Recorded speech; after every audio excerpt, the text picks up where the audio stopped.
जैसा कि आप सब जानते हैं, देश के यशस्वी प्रधानमंत्री आदरणीय मोदी जी का जो संकल्प है 2047 विकसित भारत के निर्माण का जो उन्होंने एक लक्ष्य रखा है और उन्होंने जो कहा भी है, उन्होंने कहा वोकल फॉर लोकल का आह्वान आदरणीय प्रधानमंत्री जी ने किया है, जो आज पूरे देश का ये मंत्र बन चुका है। आदरणीय प्रधानमंत्री जी के इस आत्मनिर्भर भारत संकल्प अभियान से विकसित राष्ट्र का रास्ता ये यहीं से निकलता है और उनके इसी विजन को लेकर के आज आप सब पत्रकार एवं छात्र मित्रों से आज वार्ता हो रही है। विकसित भारत के लक्ष्य को प्राप्त करने का जो मार्ग है आत्मनिर्भरता से होकर ही वो गुजरता है, जिसकी मैंने चर्चा की है। यही हम सब भारतीयों के स्वाभिमान, सामर्थ्य और संकल्प का भी ये प्रतीक है। इस विजन को जन आंदोलन बनाने के लिए पूरे देश में आत्मनिर्भर संकल्प अभियान वो चलाया जा रहा है। यह अभियान 25 सितंबर 2025 से शुरू होकर के पंडित दीनदयाल उपाध्याय जी की जयंती से इसको शुरू करके 25 दिसंबर अटल बिहारी वाजपेयी जी की जयंती तक ये चलेगा। आज मैं आप सबके इस माध्यम से हरियाणा प्रदेश के 2 करोड़ 80 लाख लोगों को यह विश्वास दिलाना चाहता हूं कि इस राष्ट्रीय महायज्ञ में हरियाणा अपनी अग्रणी भूमिका निभाएगा। स्वदेशी का विचार हमारे लिए नया नहीं है, यह हमारी स्वतंत्रता का आधार है। महर्षि दयानंद सरस्वती जी ने भी विचारों से लेकर 1905 में बंगाल के स्वदेशी आंदोलन हम सब जानते हैं और राष्ट्रपिता महात्मा गांधी जी के नेतृत्व में स्वतंत्रता संग्राम तक स्वदेशी ने हमेशा आत्मनिर्भरता का मार्ग दिखाया है। पंडित दीनदयाल उपाध्याय जी का एकात्म मानववाद, एकात्म मानव दर्शन हमें यही सिखाता है कि आर्थिक व्यवस्था स्वदेशी पर आधारित होनी चाहिए। पंडित दीनदयाल उपाध्याय जी के एकात्म मानव दर्शन से यही प्रेरणा मिलती है, तभी वह हमारी स्वतंत्रता की रक्षा कर सकती है और न्याय की गारंटी भी दे सकती है। आज देश के यशस्वी प्रधानमंत्री नरेंद्र मोदी जी के नेतृत्व में उस गौरवशाली परंपरा को आगे बढ़ा रहे हैं। हमारा लक्ष्य भारत को विकसित राष्ट्र बनाना है। यह तभी संभव है जब अपनी जरूरत कि हर चीज हम खुद बनाएं, ये तभी संभव हो सकता है। आत्मनिर्भर भारत संकल्प अभियान ये 3 स्तंभों पर आधारित है। ये है स्वदेशी नंबर 1, नंबर 2 स्वभाषा, नंबर 3 स्वभूषा। ये हमारा जो आत्मनिर्भर भारत संकल्प अभियान है ये 3 स्तंभों पर आधारित है, स्वदेशी, स्वभाषा और स्वभूषा। स्वदेशी से अभिप्राय है कि भारत में ही वस्तुओं का उत्पादन और उपयोग करना। जो हम अपनी वस्तु का उत्पादन करते हैं उसी को ही हम उपयोग करें, और इस दिशा में अब तक देश में स्टार्टअप की संख्या 1,60,000 हो गई है। 1,60,000 हमारे स्टार्टअप्स हमारे देश में हो गए हैं। पिछले दिनों इसरो ने भारत की पहली जो स्वदेशी सेमीकंडक्टर चिप विक्रम 32 विकसित की है। आज भारत दुनिया का दूसरा सबसे बड़ा मोबाइल निर्माता ये बन गया है। दुनिया का दूसरा सबसे बड़ा मोबाइल निर्माता भारत है। मुद्रा और पीएलआई योजना द्वारा एमएसएमई और निर्माताओं को दिए गए सहयोग से हमारी स्वदेशी विनिर्माण क्षमता बहुत बड़ी है।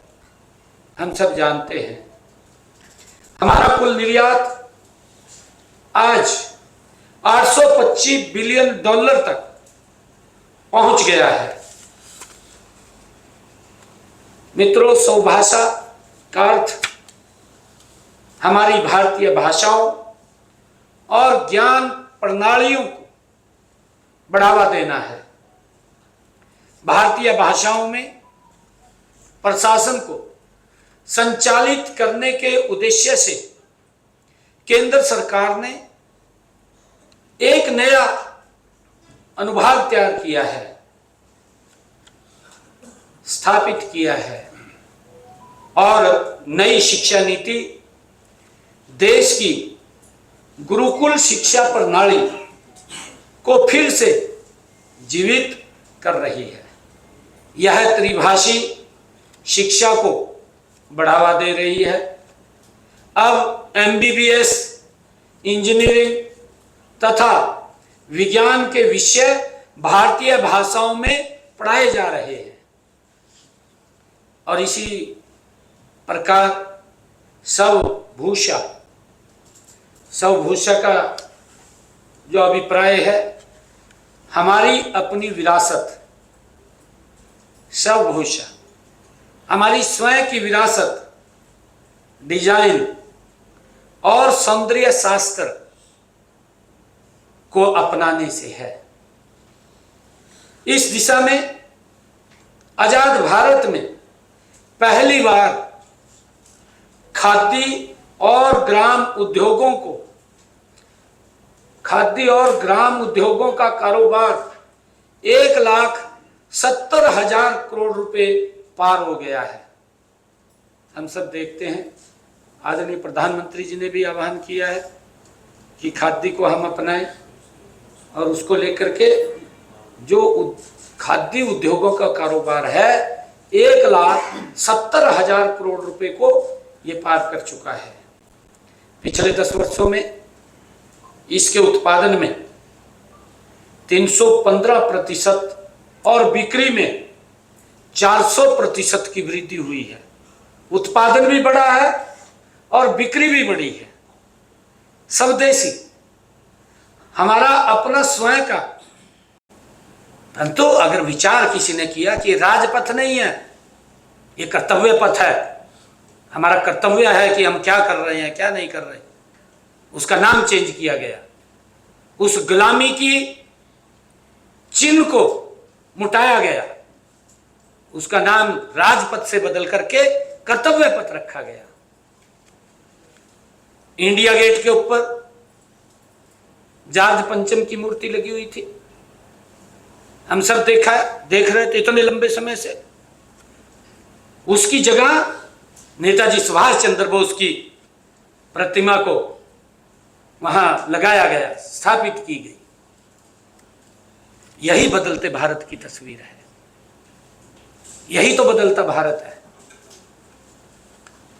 भारतीय नौसेना की अगर बात करें, भारतीय नौसेना में के ध्वज से सेंट जॉर्ज क्रॉस को हटा करके छत्रपति शिवाजी महाराज की मुहर से प्रेरित चिन्ह वहां अपनाया गया है।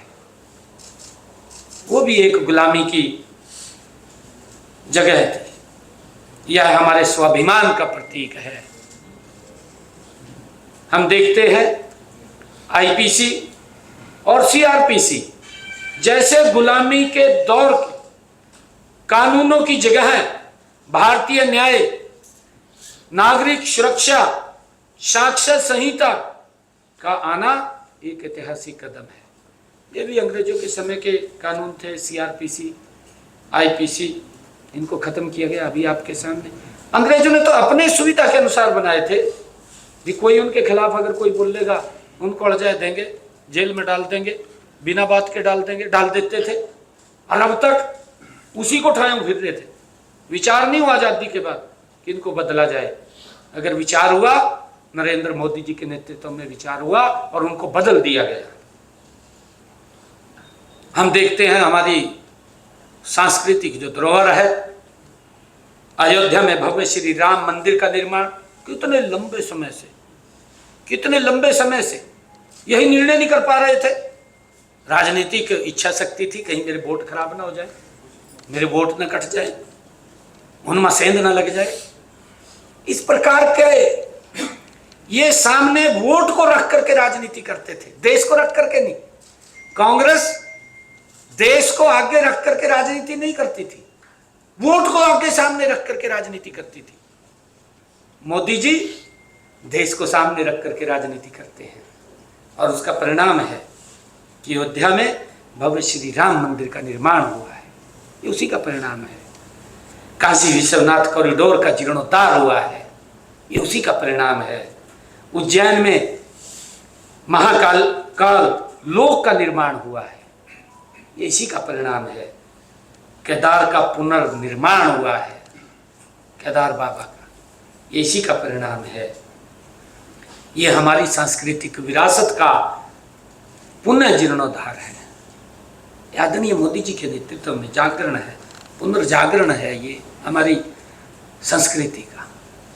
अगर हम हरियाणा के अंदर देखें, कुरुक्षेत्र के अंदर अनुभव के अंदर 250 करोड़ रुपए की लागत से उसका जीर्णोद्धार हुआ है। हमारी जो सांस्कृतिक विरासत है उसका पुनर्जागरण करने का काम आदरणीय मोदी जी ने इन 11 वर्षों में किया है। यही सशक्त भारत है, आत्मनिर्भर भारत है, मजबूत भारत है। आत्मनिर्भर भारत संकल्प अभियान हरियाणा प्रदेश अपनी पूरी शक्ति के साथ योगदान देगा। हरियाणा की धरती परिश्रम और उद्यम की धरती है, हम सब जानते हैं। जय जवान जय किसान के साथ साथ जय विज्ञान। आदरणीय प्रधानमंत्री जी ने कहा, जय अनुसंधान